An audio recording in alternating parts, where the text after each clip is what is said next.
time to go home. Like a migrant bird, eventually I shall return.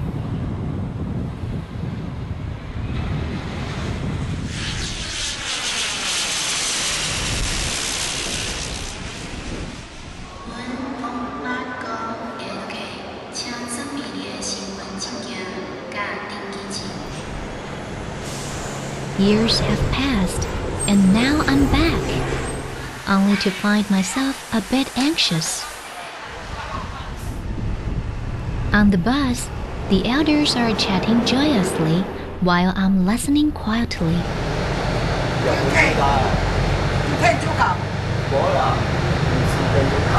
I like going home at this time. I like summer and sunshiny Penghu.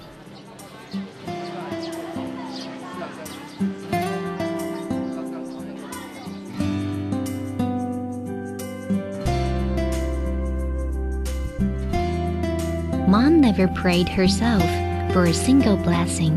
She always wished all the best for family. Now it's my turn to pray for her. As a child, I gripped Mom's hand the same way, half pulled, tumbling into the temple, watching the incense curling upwards, as if the gods in heaven have heard our prayers. No idea what broke the angel's hourglass, leaving the golden shell sands spilled all over. No idea who invoked Poseidon, leaving the place filled with azure sea water. Befoot is the benign gatekeeper, which is always adept to invoke enchanting boons. Carried away by the scenery, I praise and sigh. The vines behind are following my steps. They can't wait to plunge into the sea. Unwittingly, I pick up a leaf and put it on my nose. Suddenly, the nursery game is back again. Ba, ba, ba. One after another, like numbering off. I sniff the smell of grass as the goats do. Feasting on the brickness of the mount pasture, the goats raving the grass greedily until the shepherd takes them away. The larks above are chirping and twittering as if they were telling the goats and I, "Easy, easy, don't trample on our nests."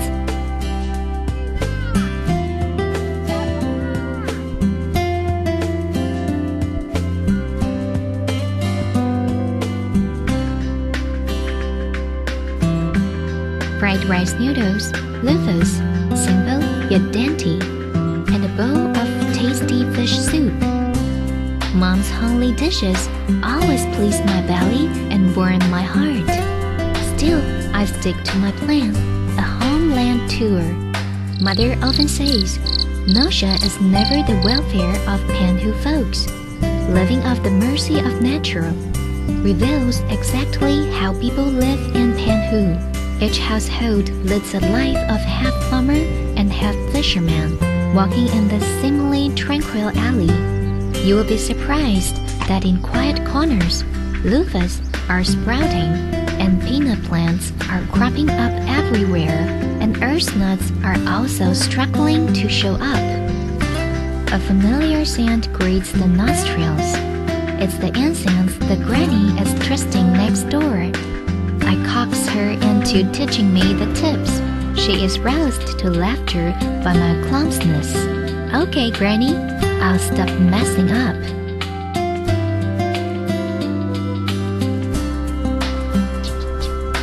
When old folks began to chat at doorways, I know it's time for Mom to work. And I carry my camera, again unfolding another day's tour.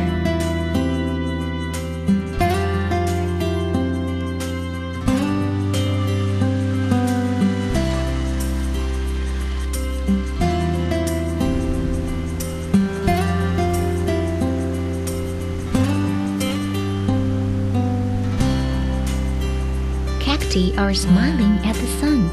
The golden pasture makes you reluctant to leave. The cattle are humming as I count them excitedly. That is Da Huang, and this is Xiao Huang. Hey, can we be friends? The sun is setting slowly, relinquishing its job to the lighthouse.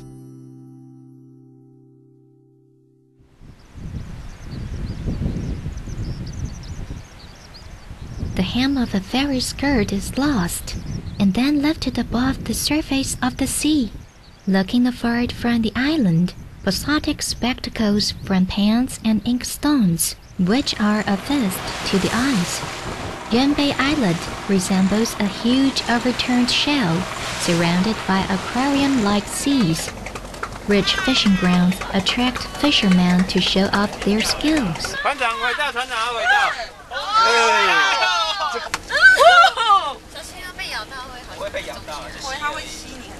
Lights from the fishing boats and laughter of visitors what a bustling night at Yanbei.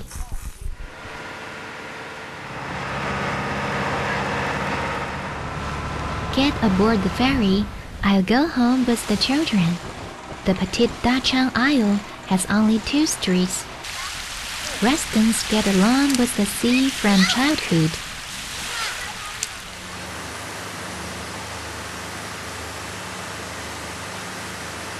Waves come and go, leaving the boat swinging. Men hold fishing spears while women steer. It's common to see couples sailing one boat. Wow, the fish can flee from the fisherman's spear. This stunt wins onlookers' wide-eyed admiration. Don't know if my patients like me or not, but I've always done my best for them.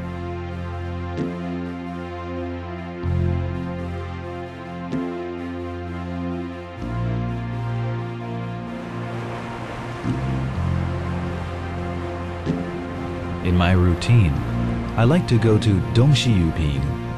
That's paradise to me. It's not easy to get to paradise, isn't it? The blue sea melted into the sky, and the green grass are sweetly massaging my eyes and smoothing my tiredness away.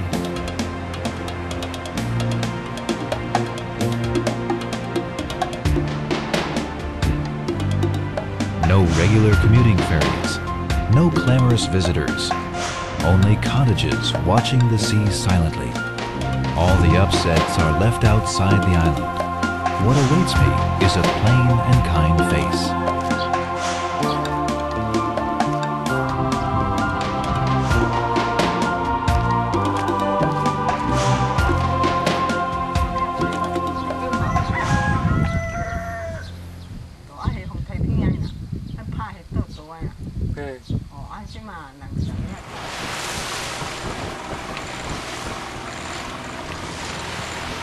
The village relocation left behind an unmanned island. Though the stone tower is still imposing, the whole island has been dominated by goats.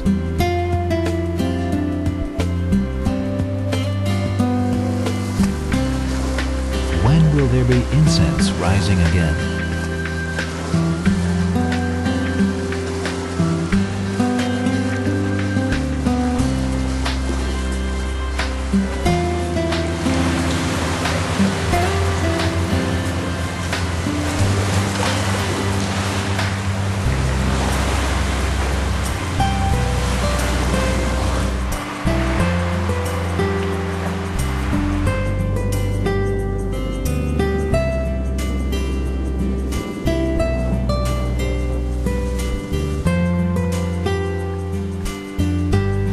By all accounts, it was once called Mini Shanghai.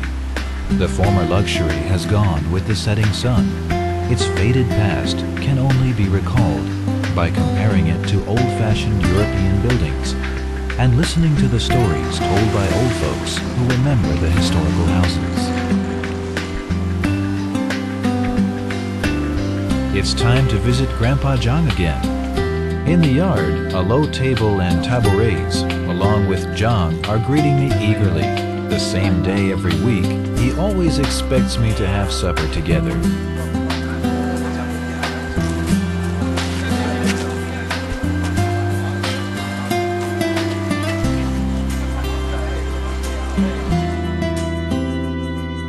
The faint street lamps try to get up steam, welcoming the fishermen who rest with the sunrise.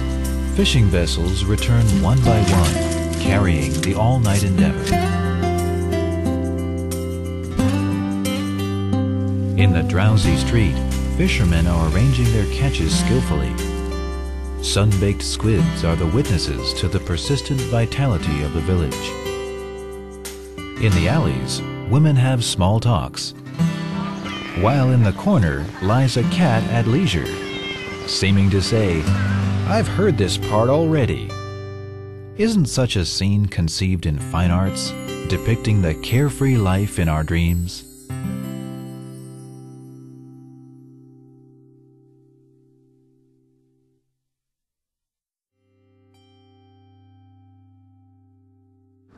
Tuning the tourism guide merely by chance, the TV roused the little demon inside me. An innocent office worker, as I am, has decided to run away, indulging in a casual trip. Switch off mobile phones and the business mind. I have my heart on the Chrysanthemum Island. As soon as I step on the shiny carpet, flocks of terns come to sing a welcome march. This is their exclusive playground, where they build their houses or even unsinkable ships. They live wherever they want. A huge pipe organ, waves in the wind, becomes the tern's best domestic stereo.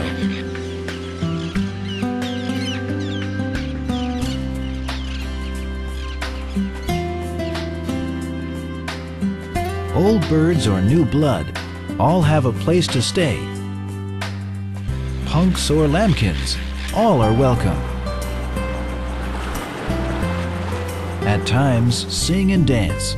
At times, teasing fish with their reflected images. Now I've realized distance is crucial to see the integral beauty.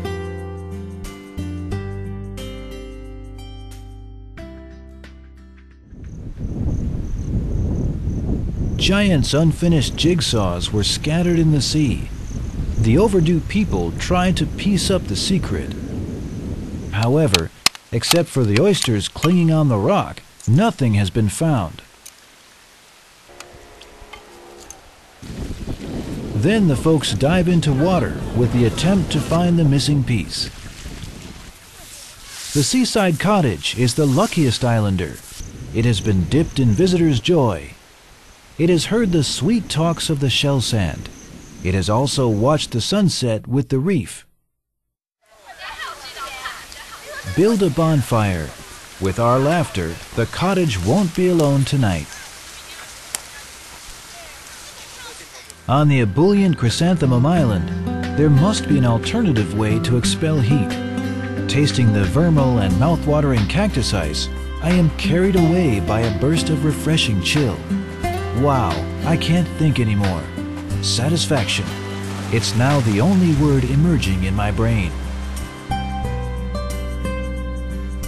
The guest house host says the two cats are mild-tempered. Exactly as expected. Even such a loud noise doesn't awake them. It's not surprising. Accompanied by the playful and clamorous terns, except for Silver Anchovy, who is afraid of loneliness.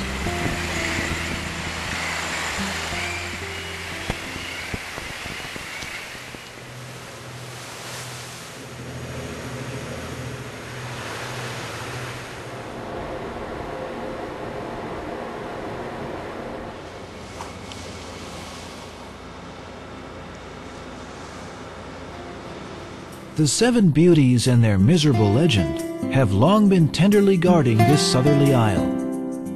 New vistas are seen at the end of the tunnel. Besides pity and beauty, there's more.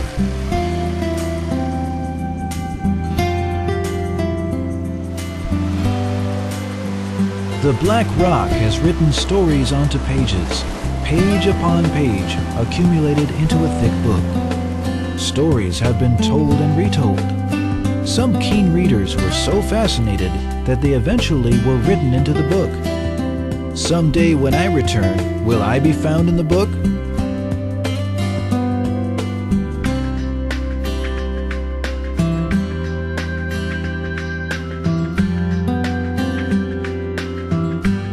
This island, familiar yet strange, isn't it where I come from? Familiar and strange. Penghu is always a combination of both, and make it a perfect blend. Are there fish? Are there? Kids asked eagerly. In fact, I have the same question in mind. Hand in hand in the dual heart-shaped Shihu, the hows and whys are detailed with patience. With their wisdom, our forefathers built a farm in the sea. The two hearts have connected people's hearts across generations through ebb and flow.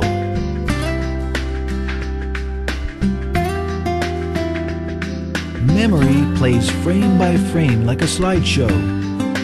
After I wave and go, the Isles will still be pretty and keep making visitors gasp in admiration, waiting for my return in expectation.